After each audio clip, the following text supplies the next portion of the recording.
بسم اللہ الرحمن الرحیم۔ محترم سامعین، السلام علیکم ورحمۃ اللہ۔ اصحاب کہف سے امام علی علیہ السلام کی گفتگو۔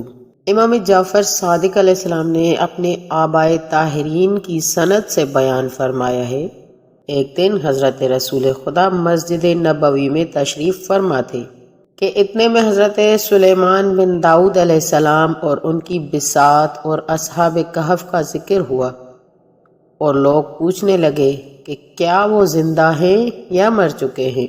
نبی اکرم صلی اللہ علیہ وآلہ وسلم نے فرمایا، تم میں سے کون ہے جو باب کہف کو دیکھنے اور اصحاب کہف پر سلام کرنا چاہتا ہے؟ یہ سن کر حضرت ابوبکر، عمر اور عثمان نے کہا کہ ہم ان پر سلام کے خواہش مند ہیں۔ رسول خدا نے فرمایا، درحان بن مالک آ جاؤ۔ اس آواز پر ایک نوجوان معطر لباس پہنے ہوئے حاضر ہوا۔ نبی اکرم نے اس سے فرمایا، ہمارے پاس بساط سلیمان لاؤ۔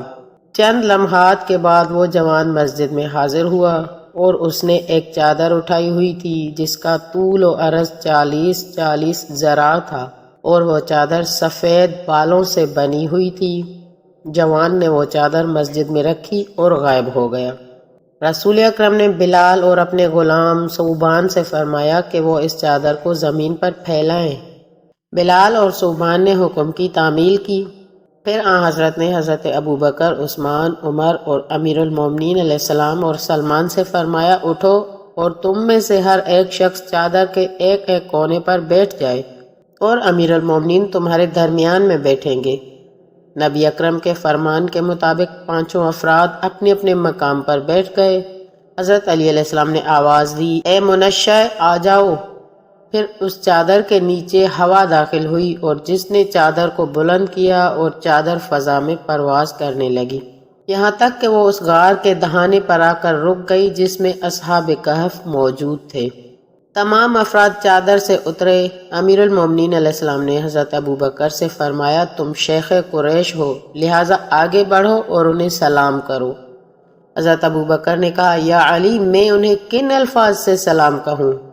حضرت علی علیہ السلام نے فرمایا، تم ان پر ان الفاظ سے سلام کرو، السلام علیکم ایتھا الفئۃ الذین آمنوا بربہم، السلام علیکم یا نجبا اللہ فی ارضہ، یعنی اپنے رب پر ایمان لانے والے جوانوں، تم پر سلام ہو، خدا کی زمین پر خدا کے منتخب کردہ لوگوں، تم پر سلام ہو۔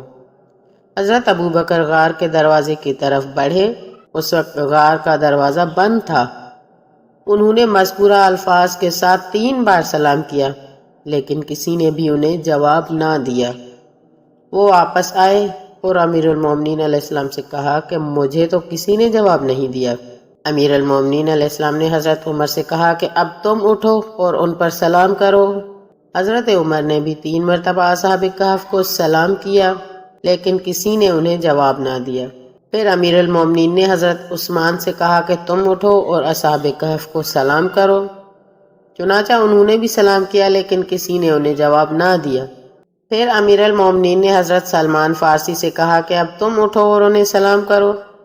سلمان فارسی اٹھے، انہوں نے بھی اصحاب کہف کو سلام کیا۔ اسی وقت غار سے آواز آئی، تو ایک ایسا بندہ ہے جس کے دل کا اللہ نے ایمان کے لیے امتحان لیا ہے، تو بھلائی پر ہے اور تیرا انجام بھی بہتر ہوگا، لیکن ہمیں یہ حکم ہے کہ ہم صرف انبیاء و اوصیاء کے سلام کا ہی جواب دیتے ہیں۔ ان کا یہ جواب سن کر سلمان آئے اور وہ بھی بیٹھ گئے۔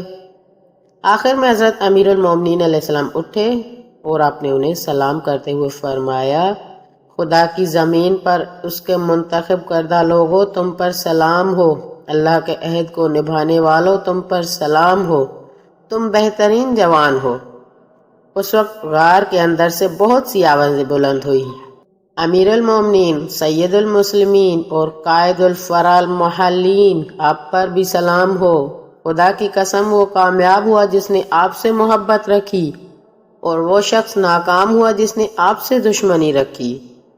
امیر المومنین علیہ السلام نے ان سے فرمایا، تم نے میرے ساتھیوں کو جواب کیوں نہیں دیا؟ اصحاب کہف نے کہا، امیر المومنین، ہم زندہ ہیں لیکن ہمیں کلام کرنے سے روک دیا گیا ہے۔ اور ہم نبی یا نبی کے وصی کے علاوہ کسی کو جواب نہیں دیتے، اور آپ پر اور آپ کے بعد آپ کے اوصیاء پر سلام ہو، اللہ ان کے ہاتھوں پر اپنے حق کو غالب کرے گا۔ کے بعد وہ خاموش ہو گئے۔ حضرت امیر المومنین نے پھر سب کو بیٹھنے کا حکم دیا۔ جب سب بیٹھ گئے تو اپنے منشا کو حکم دیا، اس نے بساط کو بلند کیا اور چادر پرواز کرتی ہوئی مدینے واپس آ گئی، اور صحابہ نے آ حضرت کو ساری رودات سنائی۔ اس طرح سے پتہ چلتا ہے کہ اصحاب کہف سب کا سلام بھی سنتے ہیں، لیکن وہ علی و اولاد علی کے لیے جواب بھی دیتے ہیں۔ علی و اولاد علی اگر ان کو سلام کرتے ہیں تو وہ ان پر سلام کا جواب بھی پھیرتے ہیں، اور انہوں نے واضح کر دیا کہ ہم سوائے نبی اور اس کے وصی کے کسی کو سلام کا جواب نہیں دیں گے۔ اور یہ شان ہے میرے مولا علی علیہ السلام کی اور تمام اہل بیت علیہ السلام کی کہ وہ اصحاب جب مولا علی علیہ السلام نے سلام کیا تب بھی انہوں نے سلام کا جواب دیا، اور جب میرے آخری مولا امام مہدی اجل اللہ تعالی فرجہ آئیں گے، یہ اصحاب کہف امام زمانہ کے ساتھ اٹھیں گے، امام زمانہ ظہور فرمائیں گے، اللہ رب العزت ان کی نیند کو مکمل کر کے ان کو اٹھائے گا، ان کو جگائے گا، اور یہ امام زمانہ کے ساتھ ساتھ رہیں گے، ہر مشن میں ساتھ رہیں گے، اور انشاءاللہ وہ وقت آئے گا کہ ہم وقت کے امام کو بھی دیکھیں گے اور ان اصحاب کہف کو بھی دیکھیں گے، لیکن اس کے لیے شرط ہے ہمارے عمل کا نیک ہونا۔ جب ہمارا عمل نیک ہوگا اور ہماری محبت مولا امام زمانہ جل اللہ تعالی فرجہ سے ہوگی، ان کا انتظار کی شدت ہمارے کردار میں ہوگی، تو ہم مر بھی جائیں گے تو اللہ رب العزت ہمیں اٹھا کر کہے گا کہ اٹھو، مہدی کا ظہور ہو گیا ہے، تمہیں اس کے ظہور میں شامل ہونا ہے۔ بس اللہ ہمیں یہ توفیق دے کہ ہم اپنے وقت کے امام کے ظہور کو دیکھیں اور ان کے ہر نیک عمل کے ساتھ ساتھ ہم بھی رہیں۔ والسلام۔